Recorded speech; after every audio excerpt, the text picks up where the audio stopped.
Salut les futurs acheteurs. Coucou tout le monde, comment ça va bien? Ouais, moi La ça forme, va. ça Oui. va bien? Bientôt Noël. Ouais, il fait beau, t'as vu, on se croirait pas Noël. C'est vrai qu'il fait 15 degrés limite aujourd'hui, c'est incroyable. Moi j'espérais de la neige, mais que dalle. Mm. Enfin bon, qu'est-ce qu'on fait de beau aujourd'hui? Pourquoi on fait une petite vidéo? Vidéo un peu spéciale. Oui, on va Un peu qui nous. Comme ça, on s'est dit, tiens, on allait faire une vidéo qui ressemble à aucune autre de ce qu'on a fait. Comme ça, on va se faire plaisir. Ouais. C'est suite à c'est notre Marie. Ouais. Marie. Coucou Marie. Marie, la collègue. La collègue qui est dans une autre concession avec laquelle nous travaillons main dans la main. Et elle nous a trouvé une vidéo Oui. d'une interview de François Feuillet. Monsieur François Feuillet. Sur Boursorama, sur le site de Boursorama, une interview en live. Ouais. Pour situer un petit peu, c'est qui François Feuillet Ouais, alors François Feuillet, bon, c'est. on est entre midi et deux. Hein, c'est un peu le monsieur qui peut faire la pluie et le beau temps sur plein de choses au niveau du monde du camping-car, dans la mesure où c'est le numéro 1, c'est le patron, hein, tout simplement, du grand groupe européen Trigano. 25 marques. Donc voilà, souvent on parle de Trigano. Bah, c'est ce monsieur-là qui tient les rênes de tout ça depuis quelques décennies. Ouais. Voilà, donc c'est une interview. Alors cette interview, on a décidé de la partager parce que c'est, comme disait Cyril, c'est sur Boursorama YouTube, donc c'est assez confidentiel. Même nous, on n'avait pas vu. C'est Marie qui nous a dit ça. Donc on s'est dit, puisque ça nous intéresse nous, ça peut vous intéresser aussi. Oui, puis ce qu'il faut savoir, c'est que Monsieur François Feuillet, pour nous, petits vendeurs que nous sommes, c'est quelqu'un. C'est pas du respect qu'on a pour lui. Je pense que ça va au-dessus de ça. C'est quelqu'un qui force l'admiration parce que c'est un mec qui a tout fait. Faut se rendre compte de ça. C'est un gars qui a tout fait, qui aujourd'hui est patron, il est le dirigeant de 25 marques de camping-car qui se vendent partout en Europe. Et c'est un gars, nous on a déjà, je pense pas qu'il se souvienne de nous, mais on a déjà mangé à la même table que lui. Et c'est quelqu'un qui est ouvert. Ouais. Qui est dans un sens d'une sorte de simplicité assez étonnante pour un gars qui a les épaules larges comme il peut les avoir. Et c'est vrai que c'est un gars qui nous force le respect, qui nous force l'admiration. C'est quelqu'un que, je veux dire, si on pouvait faire le millième de ce qu'il a fait, je veux dire, ce serait déjà heureux, quoi. Ah oui. Et dans cette interview, fidèle à lui-même, c'est un mec qui est fidèle à lui-même. Et on s'est dit, plutôt que de vous passer aussi une interview un peu barbante, rasante, parce qu'elle dure un petit quart d'heure, on s'est dit que... On allait la faire un peu... On va pas en dévoiler plus. On va vous dire au fur et à mesure du truc. En tout cas, le journaliste, il est bien quand même. Ouais, moi j'aime beaucoup le journaliste. Ouais, le journaliste, mention spéciale au journaliste. Ah, bravo. En face de Monsieur Feuillet, bravo. Il faut y aller, Ouais, vous allez chapeau. voir. On va commenter au fur et à mesure de l'interview pour déconner un peu, pour faire passer cette interview d'une façon un peu plus cool, comme on pourrait avoir l'habitude de le faire de notre côté. Bonne interview. On vous laisse découvrir. Votre invité aujourd'hui dans la grande interview en direct sur Boursorama, c'est François Feuillet. Bonjour. Bonjour. Merci. Beau gosse. Beau gosse le présentateur déjà. Vraiment beau gosse. Ça aide. Ça pose. Merci d'être là avec nous, PDG de Trigano. Vous êtes le roi du camping-car. Ça vous énerve quand on dit c'est le roi du camping-car? Leader européen du camping-car. Le roi du camping-car, je suis pas sûr que M. Feuillet, vu le regard qu'il lui balance, je suis pas sûr qu'il apprécie réellement. C'est vrai qu'il le regarde un peu... c'est vrai, le regard est insistant quand même. Selon le camping-car, 25 marques différentes, Chausson, Challenger, Adria et d'autres, cotés sur Euronext. Un peu moins de 2 milliards d'euros de capitalisation boursière. Une action en hausse de 350% en 5 ans. Pourquoi autant de marques? Pourquoi pas rationaliser un petit peu là quand je vois 25 marques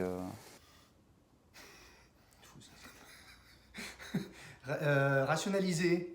Il connaît M. Feuillet depuis 2 minutes. Il lui dit déjà calme-toi, faut rationaliser. Et c'est nous qui les vendons, les marques. Hein. Oh, tu te calmes. Ça veut dire quoi, ça, rationaliser?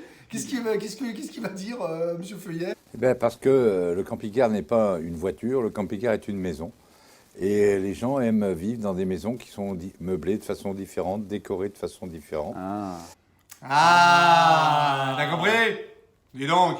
Et donc, un appartement ne ressemble jamais à l'appartement du voisin. C'est pour ça qu'ils veulent que leur camping-car leur ressemble et ne ressemble pas à celui du voisin. Donc il n'y aura jamais de rationalisation quand vous resterez sur un portefeuille de 25 marques comme ça? Absolument. Je pense que c'est une des raisons du succès de Trigano, c'est d'avoir su apporter un choix extrêmement important aux clients du camping-car. Il a raison. Eh ben oui, il a tout à fait raison. Il garde ses 25 marques. Et la particularité, c'est vrai, de M. Feuillet, quand il rachète des usines, alors en France ou ailleurs, hein, Espagne, Oui, c'est vrai, il l'a pas dit ça. Slovénie, des choses comme ça, il garde les usines. Il garde les usines, pas de suppression d'emplois. Alors après, il y a certainement des process qui sont propres à Trigano, à ce qui se fait chez Tournon, des choses comme ça. Mais il garde les usines. Tu vois, il ne transfère pas tous sur une seule usine. Donc c'est pour ça qu'il dit que chaque véhicule ne se ressemble pas. Quand tu prends un Adria, c'est pas un Challenger. Voilà. Non, c'est vrai que c'est impressionnant, c'est qu'il a réussi à faire de son groupe un ensemble de marques qui en fait ont gardé un peu leur identité et il a jamais supprimé d'usine. Et ça, dans un monde comme le nôtre où t'en es à... Voilà, bah ça, faut admettre que c'est fortiche, quoi. Oui, il pourrait monter un méga centre, un méga pôle et puis faire sortir d'une seule usine 5, 6, 10 marques. Il pourrait le faire. Non, il garde l'identité en effet propre de chaque marque. Et ça, il le dit même pas dans l'interview et Dieu sait que nous, c'est quelque chose qu'on trouve assez impressionnant. Bravo Monsieur Feuillet, une fois de plus. Le roi du camping-car, donc ça vous énerve ou pas quand on vous appelle comme ça? C'est la deuxième fois. Deux fois, il a pas peur. Il y va. Hein. Il y va. Hein. Il a pas vu il dit le roi du camping-car. Et t'aimes pas? Alors t'aimes pas ça, le roi? Je vais t'appeler comme ça quand même.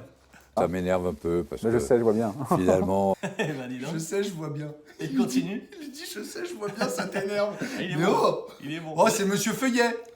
Il doit pas savoir qui il a en face de lui, je pense. C'est pas tellement l'objectif. L'objectif, c'est d'être une entreprise européenne. Qui, Encore une fois, c'est un Français qui est leader européen du secteur. Oui, le numéro 2 est un Allemand, donc, qui est d'ailleurs possédé par un Américain. Exactement. Et donc, c'est... c'est Thor, hein, l'Américain Thor qui a racheté, non? Oui.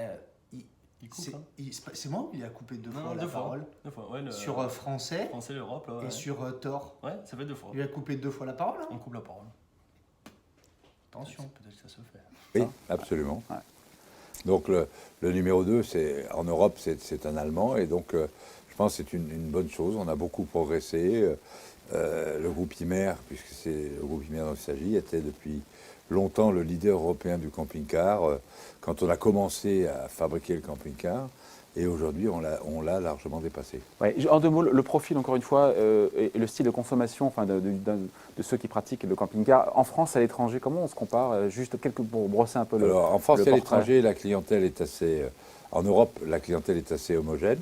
Donc, il s'agit de personnes qui ont à la fois le temps pour utiliser le camping-car et l'argent pour l'acheter. Donc, ça veut dire qu'ils ont des revenus, une capacité d'emprunt ou un capital. Et ils ont le temps d'y passer 70 nuits par an. Donc c'est un truc de famille, c'est un truc, je sais pas, de senior. Mais ouais, mais il lui coupe la parole. Ah, il y va franchement. Il lui coupe la parole. Ouais. Des trucs, un truc. Ah, il y a des trucs aussi. Beaucoup de trucs. C'est des trucs. Alors donc, camping-cariste, vous avez des trucs. Vous avez des trucs. C'est un truc de senior, c'est un produit typiquement senior. C'est pas un truc de famille, moi je voyais ça plutôt comme une... Non, les familles, ils s'occupent de plein de choses. Il faut aller au cours de danse, il faut dépenser de l'argent pour les études des enfants. Alors qu'avec le camping-car, on peut consacrer tout son temps et tout son argent au camping-car. Donc il faut que, au fond, les enfants soient partis. Les Américains disent double income, kids are gone. Double income, quoi? Kids are gone. Kids are gone. Kids are gone. Pas compris le bilingue pourtant, mais pas compris. Ouais. Bon, c'est une partie un peu étonnante, Eddy, trouve-toi. Ouais, c'est surprenant de la part de Monsieur Feuillet de dire que c'est consacré uniquement aux seniors, retraités. que c'est pour les seniors. Ça nous est, mais en même temps, enfin, il a pas le temps de regarder nos vidéos. C'est quoi ton CC, François Feuillet? Oui, il verrait qu'on a pas mal d'actifs. Oui. Et ce qui est marrant, c'est que chez Trigano, c'est quand même un groupe qui a encore beaucoup de capucines dans son catalogue, des lits superposés, des profilés lits superposés maxi salon qui s'orientent clairement sur une clientèle famille. Donc c'est marrant de dire ça. On peut pas nier que la majeure partie de la clientèle camping-car, si tu mets les fourgons, les camping-cars en même temps, on peut pas ignorer que la majeure partie de la clientèle reste quand même des retraités. Ouais, mais moins qu'il y a 10 ans déjà. Beaucoup moins qu'il y a 10 ans, on est d'accord, la proportion, on se rapproche d'un 60-40. Ouais. Donc tu as toujours une majorité de retraités qui achètent des camping-cars, mais il faut admettre que ça se rajeunit un petit peu. C'est vrai que c'est une partie un peu étonnante du... Ouais, c'est bizarre de ne pas avoir fait de contraste. On va lui envoyer les vidéos, c'est quoi ton CC, Monsieur Feuillet? Il va nous renvoyer dans nos 15 mètres. Tu vois. Ouais, carrément. Et donc ça, c'est clair que cette population... Enfin, en même temps, quand on voit les images, on voit que la personne qui est dans son camping-car, camping-car, elle n'est pas senior. Hein. Bah, Ils sont forts, hein, ils sont forts. Ils nous mettent c'est des images une publicitaires. une petite jeune pour la pub, et en fait, en réalité. On fait croire à la personne qui va l'acheter, qui a 57 ans en moyenne, Ah ouais, voilà. qu'elle est aussi jolie que la personne que vous voyez dans l'image. Bon, chacun pensera ce qu'il veut de cette sortie-là. Oui, toi, il faut que tu comprennes l'humour de Monsieur Feuillet. T'as pas vu le sourire qu'il avait? Ça, c'est le une sourire de Monsieur blague. Feuillet. Vous Il pensez, rigolait. chacun pensera de cette sortie. Ouais, non, mais c'est une blagounette. Allez. Monsieur Feuillet, c'est un blagueur. Il aime bien rigoler, tout simplement. C'est une blague. Bon, plus sérieusement, vos différentes présences, encore une fois, vous êtes numéro 1 en Europe. C'est intéressant parce qu'il y a la France, un tiers de vos ventes. Oui. Après, il y a L'Allemagne. l'Allemagne, le Royaume-Uni, l'Italie, l'Espagne. Avec Oui. des positions qui sont fortes. Hein, c'est numéro 2 en Allemagne. Hein. On est numéro 2 en Allemagne, avec 18% de part de marché, mais on est premier en France, en Angleterre, en Italie, en Espagne, en Belgique. Donc à part l'Allemagne et les pays nordiques, et autour de l'Allemagne, Autriche, Hollande et Suisse, on est numéro 1 partout. Et bim. Ouais. Être justement essentiellement en Europe, alors qu'on sait, on le répète régulièrement, on parlait de la croissance américaine justement, croissance américaine, ils sont qui croient beaucoup plus vite. Être trop sur l'Europe, ça veut dire se priver justement de potentiel de croissance plus élevé ailleurs qu'en Europe? Nous avons bien sûr évalué à nombreuses reprises la possibilité d'être présent aux États-Unis ou en Chine, qui sont les deux marchés qui font rêver. Mais franchement, il n'y a pas beaucoup de synergie entre un produit européen, qui est un produit relativement petit, limité par le permis de conduire à 3,5 tonnes, et le produit américain. Le produit américain, il paraît que ça fait rêver. Hein. Il paraît que même ceux qui sont pas fans des... Encore une fois, ouais. Il lui a encore coupé la parole, là. Ouais, mais il arrête pas. Hein. C'est son truc. C'est un truc de dingue. Il faut qu'on affiche un compteur avec ting, ting, ting. Non, on va les Ouais, compter. Hein. ouais, on va les compter. Allez. Il en est déjà au moins à 4 fois, facile, hein. Il est énorme. Eh, doucement. Tu laisses parler Monsieur Feuillet. Ouais, et puis ça peut être intéressant, puisqu'il a à dire derrière. Ouais, nous, on aime bien l'entendre parler, nous, Monsieur Feuillet. Ouais, Truc il est de énorme. dingue. Camping-car en France, ils m'ont dit, mais aux États-Unis, mais c'est une maison, c'est exceptionnel. On a un Ouais. petit problème de micro, vas-y bonhomme, lève-toi, c'est pas, on vous réinstalle. Bonhomme. Il a peur de rien. Hein. Il parle pas à Monsieur Feuillet comme ça. Il a pas dit vas-y bonhomme à Monsieur Vas-y, Feuillet. bonhomme. Il a pas dit monsieur. Il a pas dit vas-y bonhomme à Monsieur Feuillet. Je sais pas moi. Un petit micro pour être sûr qu'il n'y ait pas de petits grésillements. Il y a vraiment une grosse différence, François Feuillet, donc voilà, entre le camping-car à la française, à l'européenne, et le camping-car à l'américaine. C'est un problème de taille. Hein Le camping-car américain est très grand. Il est composé avec des matériaux extrêmement médiocres et il n'a pas de design parce que le poids n'a aucune importance. Alors que le produit européen est un produit hyper sophistiqué, hyper léger. Ça va. On est rassurés. Non, il parlait à son copain, l'assistant pour les micros, en fait. Il n'a pas appelé Monsieur Feuillet bonhomme. Je pense bonhomme. qu'il serait parti, Monsieur Feuillet. Bonhomme, mais tiens, le bon micro. En attendant, hein. Bon, Ouais, bah tu vois, Boursorama Banque, c'est une banque quand même, quoi. Ils ont un peu de moyens. un peu plus de police. Ils ont un peu de moyens, tu vois, ils ont des problèmes de micro. Nous, on vient juste de les acheter. Voilà, on on a le verra. droit d'avoir 2-3 problèmes aussi après. Bon, très bien. Et donc, juste le créneau le plus porteur, je me demandais, entre le camping-car, encore une fois, la caravane, le van, qu'est-ce qu'il y a de plus dynamique? Le van. Parce que... Alors, c'est un phénomène qui dure depuis quelques années, Ouais. parce qu'il y a un côté plus facile à garer, c'est moins grand, plus facile à conduire, donc plus les personnes sont âgées, plus elles se dirigent vers le van, parce que c'est facile. Et les jeunes, eh ben, ils retrouvent un petit peu le plaisir d'une vie post-étudiante, avec un confort certes plus faible, mais avec la possibilité d'avoir la liberté que donne le camping-car sans les difficultés que donne un camping-car trop grand et trop cher. Ouais. Alors, ce qui est intéressant, c'est qu'on a eu les chiffres, vos résultats, les comptes qui ont été publiés il y a ça quelques jours. On a un bénéfice net qui est en baisse.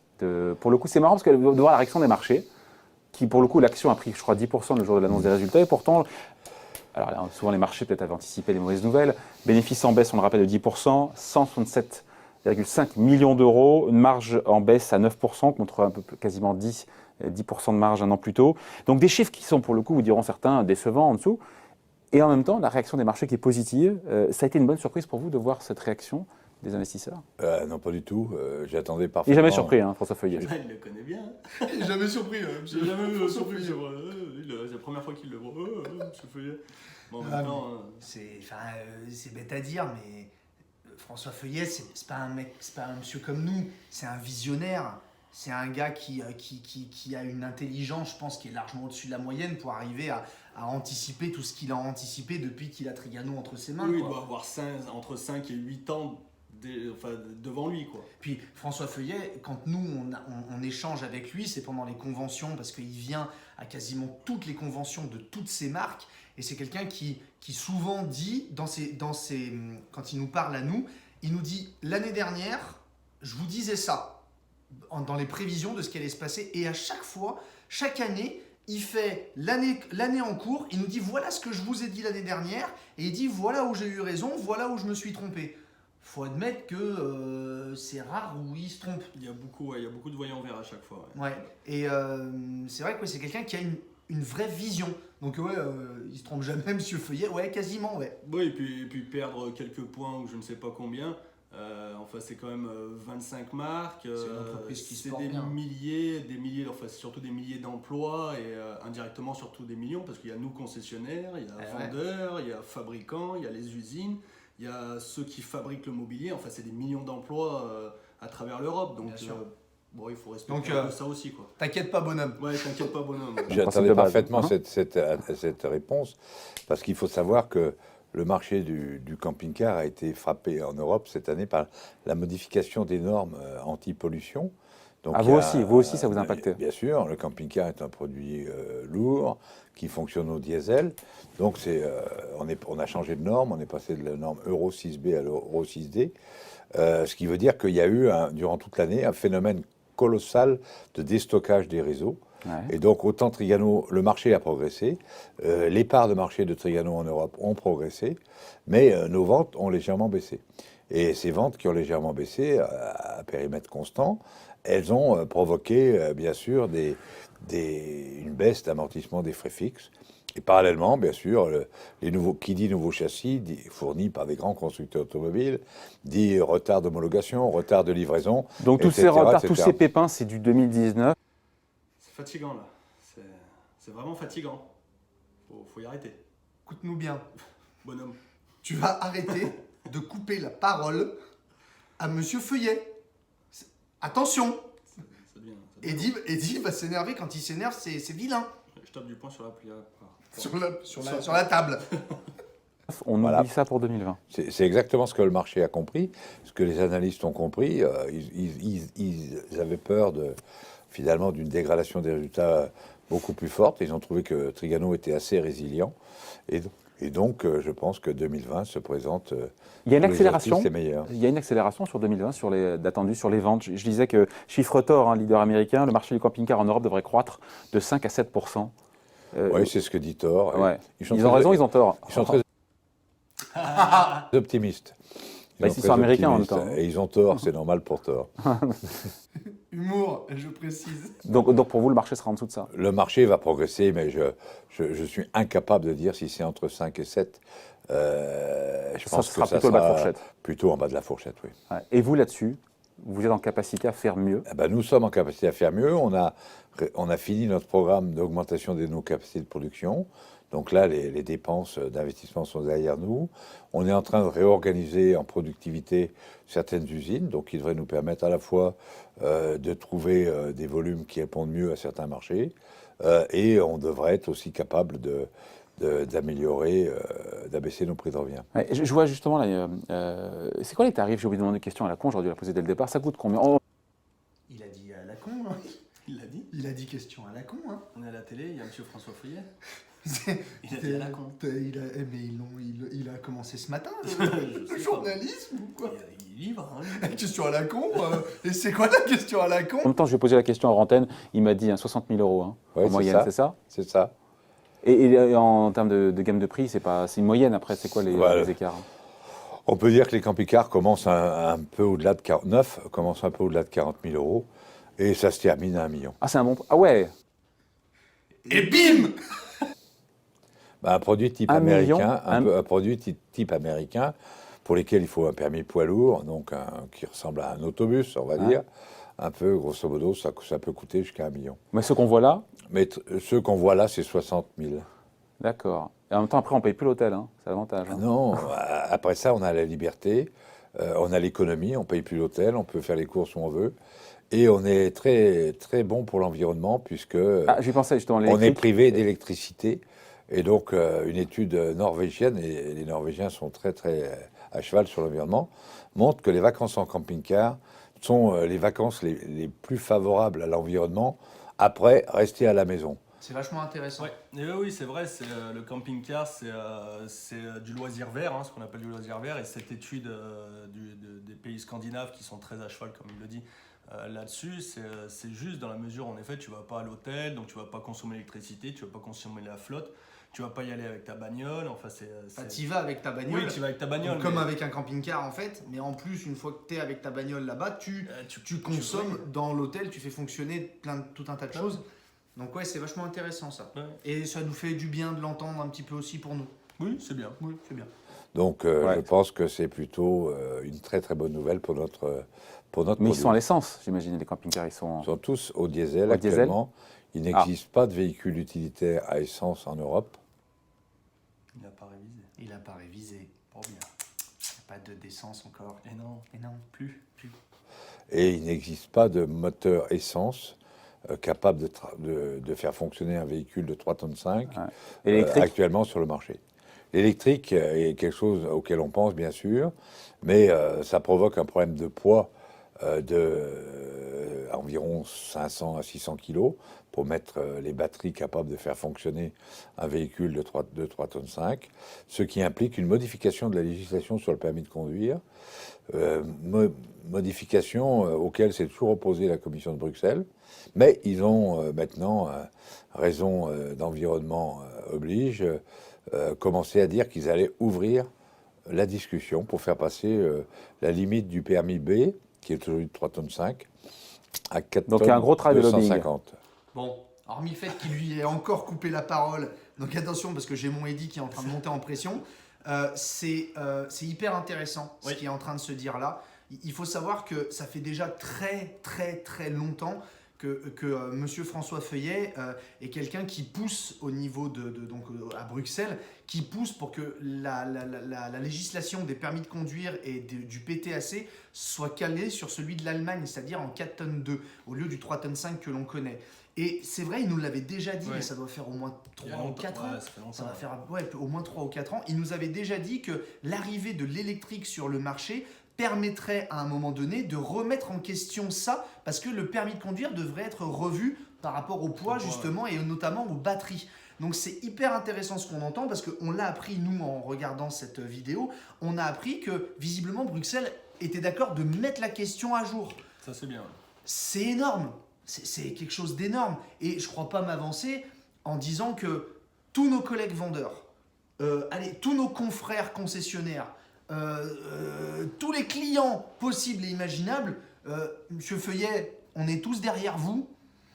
On vous donne tout notre soutien pour que vous y arriviez, pour que vous leur mettez la pression, peu importe les lobbies, faites tout ce qu'il faut. On peut venir avec nous, Ouais. avec vous à Bruxelles. Voilà, s'il faut lobbyer, on Lobbyons. lobbyera. Lobbyons. Voilà, lobbyons ensemble. Mais c'est quelque chose qui peut changer la physionomie de notre marché, qu'on attend tous, et Dieu sait on sait que quelqu'un comme Monsieur Feuillet est hyper actif là-dessus, Oui. mais c'est entre les mains de politiciens, c'est entre les mains d'une entité qui nous dépasse, et il n'y a que, voilà, l'électrique pourrait changer les choses pour nous.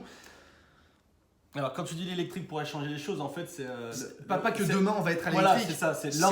Envisager l'électrique permettrait d'avoir Exactement, un parce PTAC que- à 4 tonnes 2. Exactement, parce que le fait d'envisager l'électrique demanderait, a priori, de ce que l'on comprend, demanderait une normalisation de beaucoup de choses au niveau du permis de conduire. Donc tant qu'à faire à l'époque de l'Europe, autant caler notre permis de conduire sur celui des Allemands avec un permis B normal où on peut conduire un 4 tonnes 2. Si jamais on arrive à ça, ça veut dire que Ça serait top.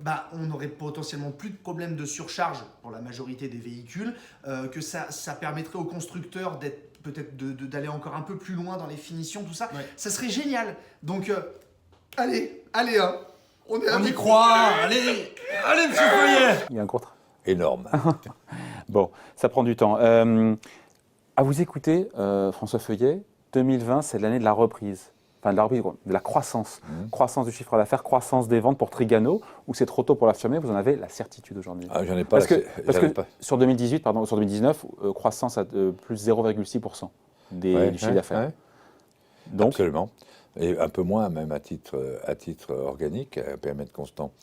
Donc ce que je pense, c'est que pour moi, je ne peux pas affirmer à 100% que ce sera une reprise aussi importante, mais c'est ce que j'ai expliqué déjà depuis de nombreux mois, c'est que Trigano fait un peu plus de 15% de son chiffre d'affaires en Grande-Bretagne, ouais. où on est leader, et la Grande-Bretagne pose de gros problèmes avec le Brexit, Ah. ou le non-Brexit. Ou, On en saura un peu plus cette semaine, vous avez vu. Hein. Il y a on les en élections saura un peu législatives. plus cette semaine, et j'espère que ça permettra de rassurer les ménages britanniques pour qu'ils puissent acheter sans Le peur. marché qui vous plombe en Europe, c'est Alors écoute-moi bien, fais bien attention. Si tu coupes encore une fois Monsieur Feuillet, tu sais ce que je vais faire, ce qu'on va faire. On va ouvrir un compte chez Boursorama Bank et on va le fermer tout de suite. Tout de suite après. Tout de suite. On ouvre Et on ferme. et on ferme. Tu arrêtes de Tu lui vois, couper la ça parole. suffit maintenant, bonhomme. Ça suffit. Ok, bonhomme. pour le coup, c'est le UK, c'est L'Angleterre. le Royaume-Uni. L'Angleterre, oui. C'est l'Angleterre qui aujourd'hui est un marché Et c'est la clé pour vous qui n'est pas positif. Bien sûr, La clé pour... pour Trigano. Oh putain. Non, donne-moi le téléphone. Oui, allô, Boursorama Bank. Oui, bonjour, Eddy. On ouvre un compte avec Cyril. Nous, on fait plus de 15% de notre chiffre d'affaires en Grande-Bretagne. Et comme les Anglais conduisent de l'autre côté de la route, les marges sont un peu supérieures en Angleterre que dans les autres pays européens. Pourquoi Parce que le produit est spécifique et Ah, ils ne peuvent pas acheter dans les autres pays. Ils sont obligés d'acheter le donc, produit. quand qui ils est le réservé. veulent, ils sont prêts à le payer un peu plus C'est la même cher. chose pour l'automobile. Encore une fois, il y a une nouvelle gamme, je crois aussi. Ce qui vous rend confiance, ce que je disais, c'est qu'il y a une nouvelle gamme de produits qui sont arrivés, qui apparemment sont bien accueillis. C'est ça aussi qui vous rend Absolument. confiance. On a eu un accueil très, très intéressant. C'est un peu pieux ou c'est vraiment... Non, pas du tout. Aujourd'hui, la messe est dite. On a présenté nos produits à nos distributeurs en juin-juillet. Très bon accueil. Ils l'ont présenté aux particuliers lors des salons d'automne qui se sont déroulés entre août et fin octobre. Et c'est un Et, bon indicateur, ça. Il lui a encore coupé la parole. Oui, allô, Boursorama Bank. Non, mais c'est. Vous fermez tout. Ouais, voilà. Mais Ouais. vous avez prévenu. Vous fermez tout. Voilà. Non. C'est un truc de fou. Il a refait. Hein. Il l'a refait. Et donc ça, c'est un très bon indicateur. Donc la réponse est très positive. On ne s'est pas trop trompé cette année, donc c'est bon.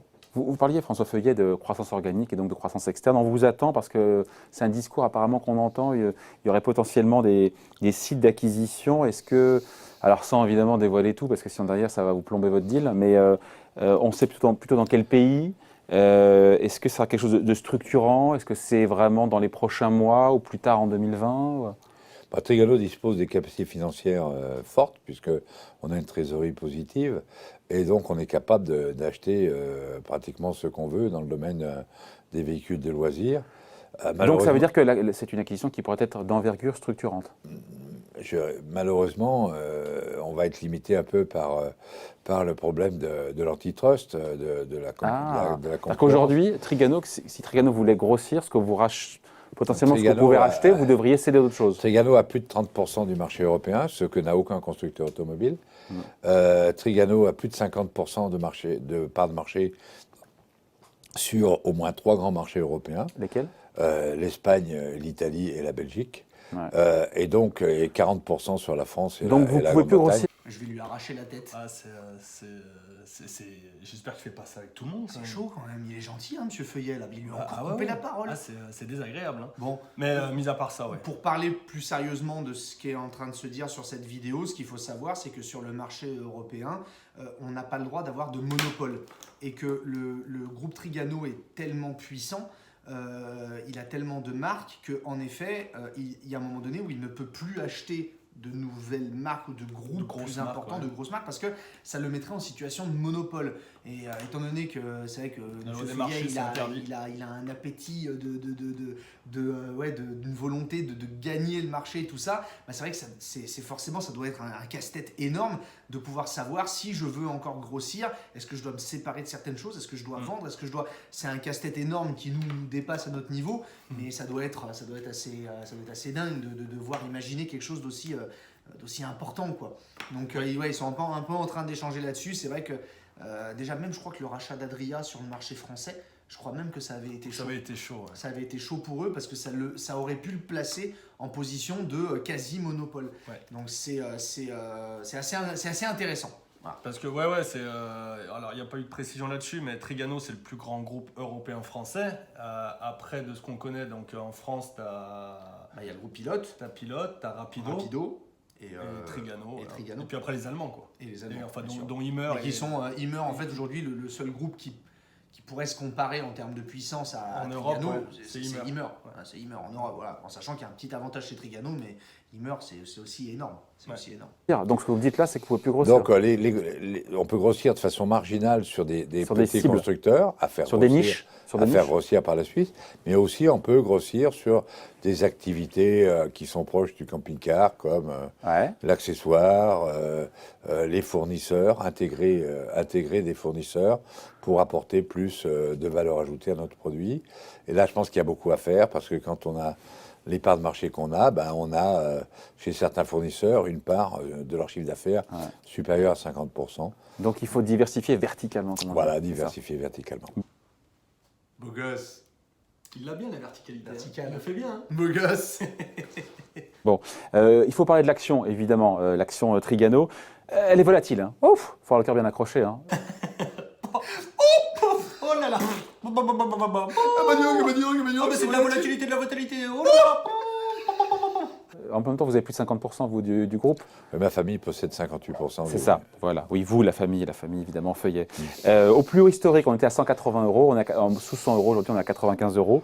On peut dire que c'est une action risquée quand on voit la volatilité sur le titre. C'est pas une action risquée parce que la baisse à partir de 180 euros, qui était un montant assez élevé quand même en termes de multiplicateur, elle est liée à l'effondrement du groupe Thor aux États-Unis qui s'est complètement désintégré. Pourquoi Il y a eu un phénomène de déstockage des réseaux de distribution aux États-Unis qui font que les ventes du groupe Thor ont baissé de 40% pendant un certain nombre de trimestres. Et donc vous, par capillarité, par effet de contagion. Par capillarité, attention au coup de tête. Arrête. Elle va partir. Arrête de couper, monsieur Feuillet. Deuxièmement... Donc c'est pas mérité, quelque part. Oui, deuxièmement, ils ont acheté le groupe Himmer en Allemagne. En Allemagne, à un prix qui était nettement inférieur à celui que payait la bourse, que payait Trigano la bourse. Et globalement, sur des chiffres qui étaient publiés pour les résultats du groupe Himmer, qui n'étaient pas publics, mais qui étaient très élevés, et qui sont révélés par la suite beaucoup plus bas. Donc, et revoir un réajustement est très possible. Réajustement, il y a le sens de la formule. Revoir les 180 euros d'ici, je sais pas, 18 mois, c'est réaliste ou c'est... Elle est pas folle, la guêpe. Hein. Tu sens le mec, l'action... Est-ce qu'il faut que j'achète des actions Trigano, monsieur Feuillet? L'action, elle est à 90, le mec, il demande si d'ici 6 mois, il sera à 180. Bah oui, bien sûr. Oui, vas-y, achète des actions, bordel. Fais-toi plaisir. Parce que vous écoutez 180 euros, c'était trop cher payé. Je fais jamais de pronostic sur le cours, parce que je dis toujours que j'essaye de gérer Trigano au mieux, et je gère pas l'action. Donc, mais je pense que globalement, aujourd'hui, quand on regarde les multiplicateurs, il y a énormément de fonds, énormément de sociétés de gestion patrimoniale qui s'intéressent à Trigano. On est autour de 10 en termes de multiples par rapport au cours sur bénéfice par action. On est à 10. Au plus haut, sur Trigano, on était à 16. Donc, vous écoutez... Il y a certainement un peu de possibilités entre 10 et 16. Bon. Après, on se dit 350% de hausse du titre en 5 ans. Difficile de faire mieux, là. Hein. Eh ben oui, hein. 350%, c'est déjà beaucoup. C'est déjà pas mal. Difficile de faire mieux. Oui. Ici, il peut faire 500%. Oui, comme il peut faire 100%. C'est déjà pas mal aussi. Bien. Oui, on a été un peu primé, un peu pour ça, mais bon, l'histoire de Trigano est une histoire merveilleuse. Entre le moment où j'ai acheté Trigano pour 10 centimes d'euros... On est quand, là et on est en 1986. Et chapeau. Voilà. Ah, il y a des bons. Hein. Quand t'as dit ça, t'as tout dit, quoi. En même temps, moi, j'avais 6 ans et toi, t'avais 4 ans. 3 ans. En 86, moi, j'avais 2 ans. Moi. Donc toi, tu pouvais pas mettre 10 centimes. Bah, je les avais pas. Non, si, dans ton cochon. Si, peut-être dans le cochon. Non, mais voilà, c'est... Enfin, visionnaire. Les parts de Trigano, il a racheté ça 10 centimes d'euros. Aujourd'hui, ça pèse des milliards. Après, il a fait fructifier le truc, il a investi, enfin ça s'est pas fait du jour au lendemain, Bien quoi. sûr que non, c'est là où on dit que on a une admiration sans borne pour ce monsieur. C'est parce que voilà, c'est incroyable. Et je trouve que quand on parle avec lui, encore une fois, il y a une humilité face à tout ça. Je veux dire, il y a des gens, ils seraient à sa place, ils te regarderaient même pas. Ouais. Il passerait devant toi, à la limite, et il va serrer la main au vendeur. Tu sens que c'est un passionné aussi. Hein. Ouais, non, mais Tu sens qu'il aime ça, qu'il aime le camping-car. Ouais, c'est incroyable. C'est incroyable, et voilà, c'est preuve en est qu'il y a de très belles histoires qui se passent là-dedans. Et ouais, c'est. Et tout ça en France, cocorico. Oui, cocorico. Aujourd'hui, donc, il y a eu une certaine évolution. Il y a eu de la création de valeur. Ouais. Donc il y en a sous le capot pour Trigano en termes de potentiel sur le titre pour vous? Potentiellement, oui, c'est ce qu'on voit maintenant. On attend les nouvelles économiques mondiales. Mondial non, surtout européenne pour le coup. Parce que pour le coup, Oui, c'est comme mais ça a aussi de l'influence au niveau du prix des matières premières, sur l'évolution. Mais on vous sent quand même optimiste. Alors après, c'est votre boulot aussi de montrer. Vous forcez pas le trait? Vous êtes vraiment optimiste sur l'année 2020? Je dis, je suis modérément optimiste, mais reste optimiste, sachant que ma famille a vocation à rester au capital au niveau où on est. On va y rester pendant de nombreuses années. Et donc, franchement, j'ai aucun intérêt à voir l'action monter ou l'action baisser. Ouais, il est optimiste, il a raison de l'être de toute façon. Bien sûr. Mais ce qui est important là dans ce que dit Monsieur Feuillet, c'est que c'est une entreprise familiale. Ouais. C'est que le capital est détenu à 58%, je crois, à 58%. Ouais, il le dit dans l'interview, c'est ça, 58%. par la famille Feuillet. Donc, il y aura, il le dit très clairement, ça va rester pendant un moment encore comme ça, et c'est très bien. La continuité, elle sera là, de par monsieur et madame Feuillet qui connaissent le métier depuis d'innombrables années. Et donc, ça va continuer comme ça. Donc, les emplois seront là. Enfin, Et puis il pour va nous. continuer dans cette, et puis pour nous. Pour nous aussi, Il va parce continuer que- dans cette démarche-là parce qu'il fait des choses avec les marques qui travaillent et qui reprend et qui remonte tout en haut. Il fait des choses, nous, au niveau de la vente et ce qu'on vous propose à vous au final, qui sont hyper intéressantes. C'est vrai que rien que pour nous, une petite concession comme la nôtre, des marques, les marques qu'on distribue, sur les 4 marques qu'on distribue, on a 2 qui sont issues de Trigano.